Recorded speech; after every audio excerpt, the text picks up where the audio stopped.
एक पार्क में दो बुजुर्ग दोस्त बैठे बातें कर रहे थे। उनमें से पहला कहता है कि मेरी एक पोती है, वह शादी के लायक है। उसने बीए किया है, वह नौकरी भी करती है। उसकी ऊंचाई 5 फीट 2 इंच है। अगर आपकी नज़र में कोई लायक लड़का हो तो मुझे बताना, उन्होंने दूसरे दोस्त से कहा। दूसरे दोस्त ने पहले से पूछा कि आपकी पोती को कैसा परिवार चाहिए, पहले उसके बारे में बताइए।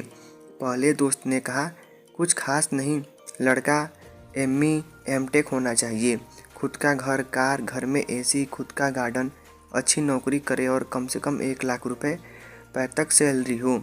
दूसरे दोस्त ने पूछा, और आपको इन सब के अलावा भी कुछ चाहिए? पहले दोस्त ने कहा, हाँ भाई, सबसे महत्वपूर्ण बात यह होनी चाहिए कि उस लड़के को माता पिता और भाई बहन ना हो। दूसरा दोस्त को ये बातें सुनकर बहुत बुरा लगा था। उन्होंने कहा, मेरे एक दोस्त का पोता है, उसे भाई बहन नहीं है, माँ बाप का एक्सीडेंट हो गया, अच्छी नौकरी है, 1.5 लाख के करीब तनख्वाह है, कार है, बंगला है। लेकिन इतना बोलकर वो एकदम चुप हो गया। पहले दोस्त ने पूछा, लेकिन क्या?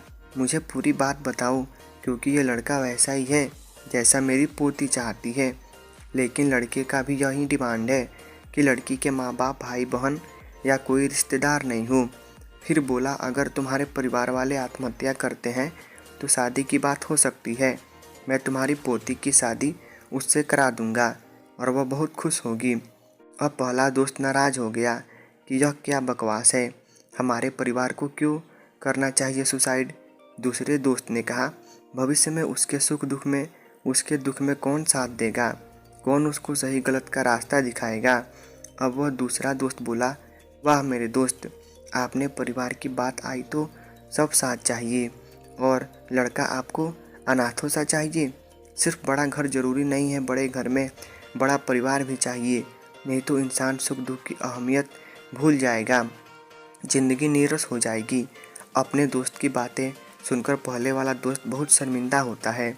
उसे अपनी और अपनी पोती की गलती का पछतावा होता है और वह अपनी पोती को भी ये बातें समझाने का फैसला करता है और साथ ही अपने दोस्त को उसकी आंखों खोलने के लिए धन्यवाद देता है।